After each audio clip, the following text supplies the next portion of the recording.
Kelanchal times, हर खबर पर हमारी नजर।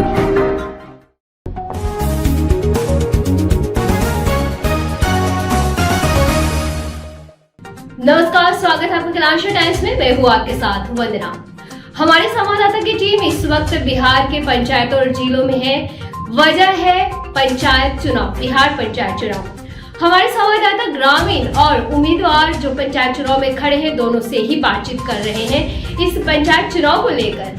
हमारे संवाददाता ओमकार झा फिलहाल पूर्णिया जिला के पंचायत विजय मोहनपुर में है, जहां पर उनके साथ में है रंभा देवी, जो है भावी मुख्य प्रत्याशी।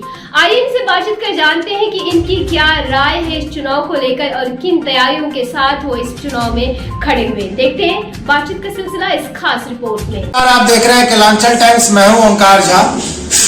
हम लोग चुनावी यात्रा पे हैं। रुपौली प्रखंड के विजय मोहनपुर पंचायत में हूं मैं, क्योंकि अभी चुनाव का दौर है और चुनावी लहर है, चुनावी बिगुल बज चुका है। कई जगह का मतदान भी हुआ है, कई जगह का मतदान बाकी भी है। जहां जहां मतदान हुआ है, लोगों ने वहां पे अपनी सरकार भी बना ली है, और जहां मतदान बाकी है, प्रत्याशी अपना नामांकन करके चुनाव प्रचार में जुटे हुए हैं।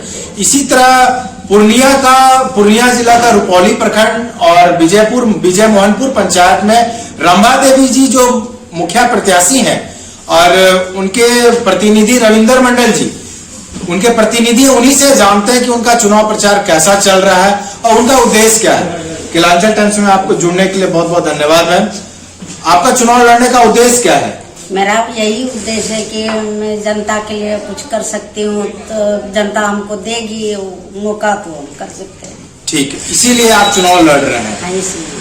आपके पंचायत में कुल कितने वार्ड हैं? 14 वार्ड। 14 वार्ड में समस्या क्या क्या होगी? समस्या तो यही सब है कि कहीं पानी का बाढ़ आता है, वो देखने के लिए कुछ जनता बनाती है। हाँ। मुखिया को तो वहाँ पहुँच नहीं पाते हैं, बन जाते हैं लेकिन पहुँच नहीं पाते हैं। मुखिया पहुँच ही नहीं पाते हैं। हाँ। वहाँ तक। तो आप इस चुनावी दौर में आप चुनाव जीत के आती हैं, अगर पंचायत की जनता आपको अपना मुखिया बनाती है तो आप क्या क्या काम करेंगे? हम जनता के लिए बनना चाह रही हूँ, उसका सब पूरा करूँगी। क्या क्या काम हो सकता है? काम बताएं। काम यही कि आवास होना चाहिए, और जैसे बाढ़ है पुल पुलिया होना चाहिए। अच्छा। और कुछ रोड कहीं कट गया है, उसको बनाना चाहूंगी, मैं बना दूंगी यदि फंड उनको आ गया तो। आइए अब हम इनके प्रतिनिधि जो रविंद्र मंडल जी हैं, उन्हीं से बात करते हैं। सर, क्या क्या काम हो सकता है मुखिया बनने के बाद? मुखिया बनने के बाद सब गांव को रोड से जोड़ना जी, उसको मेन रोड तक पहुंचाना, ताकि जो है लोग प्रखंड और जिला तक आसानी से जा पाए जी। जहाँ जहाँ पानी आता है, बाढ़ आता है, लोग बहुत दिक्कत में हैं जी, उसको जो है पुल पुलिया और उसको मुहैया कराना। उसके बाद जो है पंचायत का सर्वांगीण विकास, इसमें बहुत चीज है जी। नल जल योजना, पेंशन योजना, पेंशन बहुत तरह का है जी, वो सारा पेंशन योजना लागू करना जो सरकारी स्कीम है जी।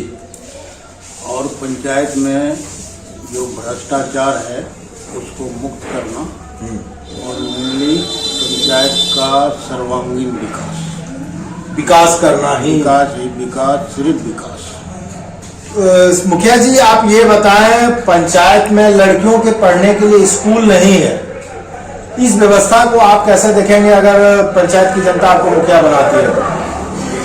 उसको जो है सब जनता को बैठा के उसके लिए मीटिंग करना, आम सभा करना, और कहाँ कहाँ स्कूल खोला जा सकता है, कहाँ कहाँ जमीन उपलब्ध हो सकता है, उसके बाद प्राथमिकता बेसिस पर उसको जो है आवेदन को आगे बढ़ा के उसको अंतिम चरण तक पहुँचाना। अंतिम चरण तक।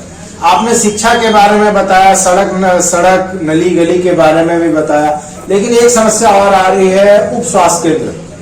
पंचायत के लोग अपना इलाज करवाने यहाँ से 60-65 किलोमीटर की दूरी पूर्णिया जाते हैं। आपके पंचायत में उप स्वास्थ्य केंद्र को आप कैसे देखेंगे? उप स्वास्थ्य केंद्र इस जगह सिर्फ मोहनपुर में है जी, और इसको गांव लेवल पर होना बहुत जरूरी है, ताकि जो है लोग समय पर और जल्द से जल्द प्राथमिक स्वास्थ्य केंद्र में पहुंच सकें और अपना इलाज करा सकें। इसके लिए भी जगह का चयन आम जनता के सहमति से करके और उसको एस्टीमेट या स्कीम जो है सरकार की ओर बढ़ा के उसको बनाने का काम अंतिम तक किया जाएगा। आपने बताया शिक्षा पे भी काम करेंगे, स्वास्थ्य पे भी काम करेंगे।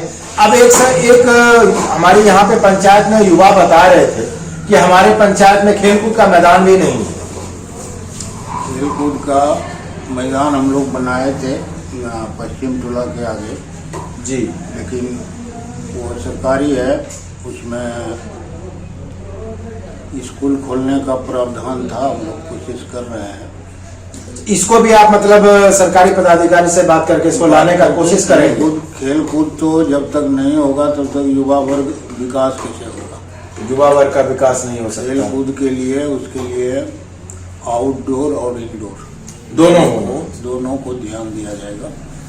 दोनों को जगह खोजा जाएगा, जगह का सिलेक्शन किया जाएगा और आम सहमति से उसको बनाने का आवश्यक प्रयास किया जाएगा। आपने बताया सड़क पे काम करेंगे, शिक्षा पे काम करेंगे, स्वास्थ्य पे काम करेंगे, युवाओं के लिए खेलकूद का मैदान का भी व्यवस्था करेंगे। अब सबसे बड़ी समस्या आपके पंचायत का है जल निकासी का।